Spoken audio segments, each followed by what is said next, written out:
Jupiter, planet terngebut di tata surya kita ini, berotasi pada porosnya selama 10 jam.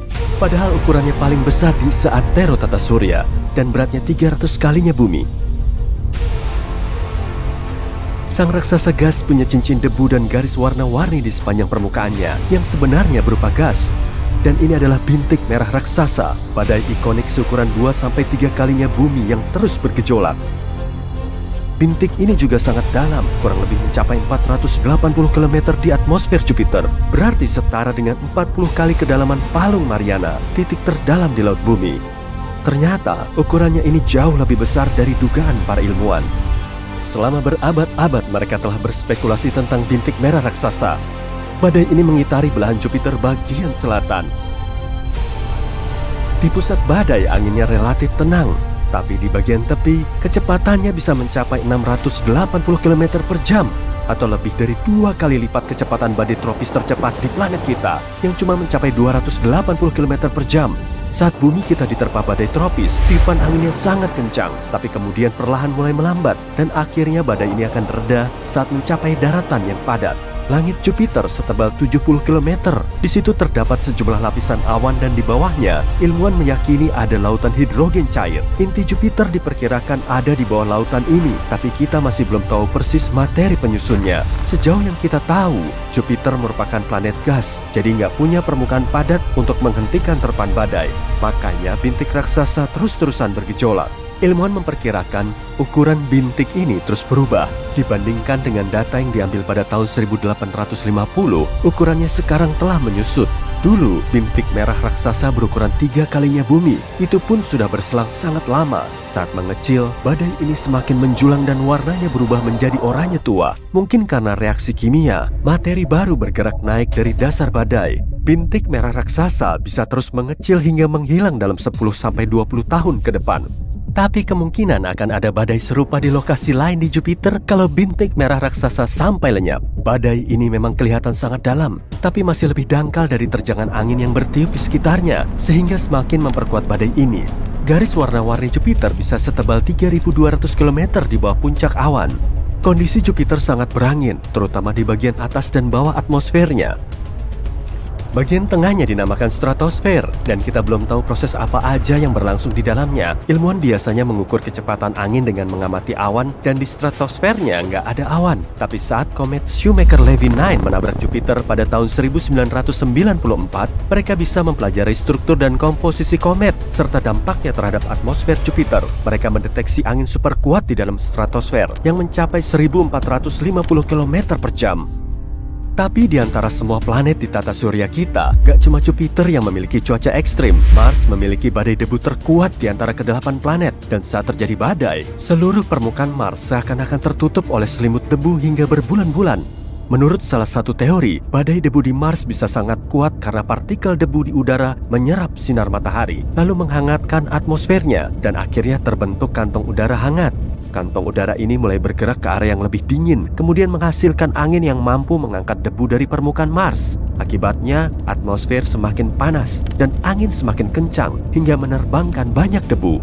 Umumnya atmosfer Mars sangat tipis dan sebagian besar tersusun atas karbon dioksida. Malahan, volume semua gas di atmosfer Mars kurang dari 1% gas di atmosfer bumi. Dulu, kondisi di Mars jauh lebih basah dan hangat. Jadi bisa dibilang, atmosfernya pernah jauh lebih tebal. Lalu terbentuk efek rumah kaca kuat yang memerangkap sinar matahari. Mars juga punya medan magnet yang sangat kuat. Sama seperti di bumi, medan magnet Mars terbentuk oleh aliran logam cair di dalam intinya. Tapi bedanya, bagian dalam Mars menjadi dingin hingga menghilangkan medan magnetnya.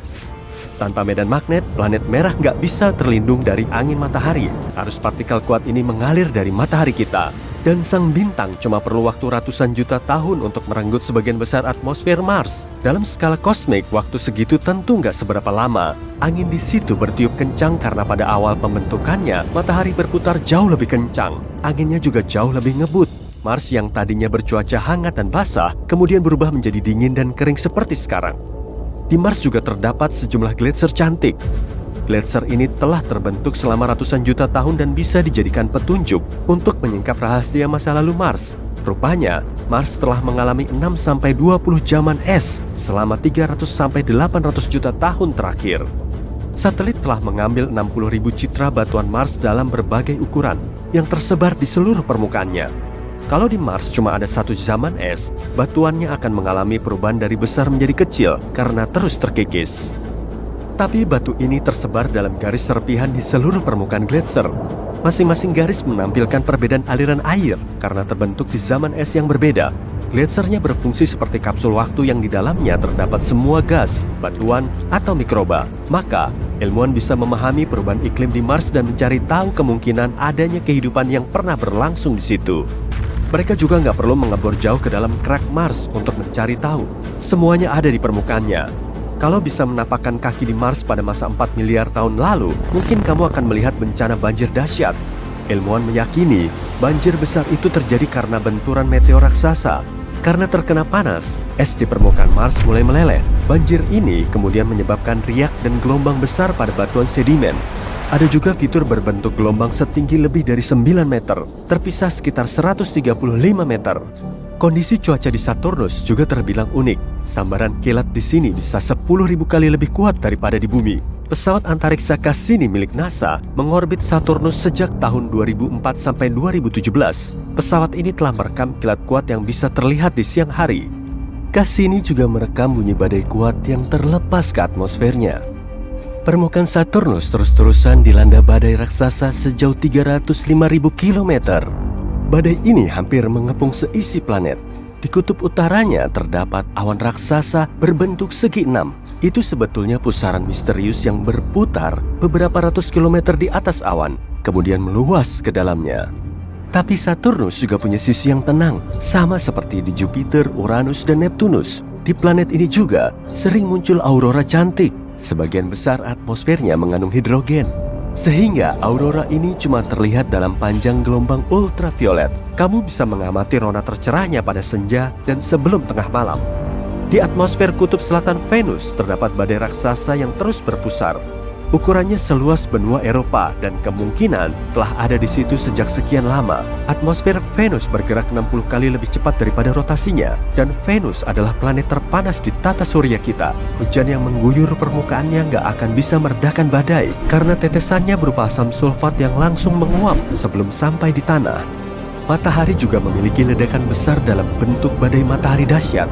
Badai ini membawa radiasi kuat dan partikel debu yang bisa menyebabkan kerusakan parah pada satelit pendeteksi aktivitas matahari. Dan satelit ini memberi kita informasi kalau terjadi masalah. Badai matahari ekstrim sering bikin para ilmuwan kelimpungan. Sekitar 160 tahun yang lalu, suar matahari kuat menyebabkan masalah serius pada komunikasi telegraf global. Kemudian sekitar 30 tahun yang lalu, suar matahari menyebabkan 6 juta orang kehilangan pasokan listrik selama 9 jam. Ada juga teori yang bilang aktivitas matahari telah menyebabkan Titanic tenggelam.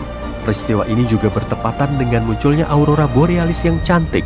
Sebagian orang meyakini badai matahari mungkin telah mengganggu sistem komunikasi dan navigasi kapal, lalu memunculkan misteri yang sampai saat ini belum terpecahkan.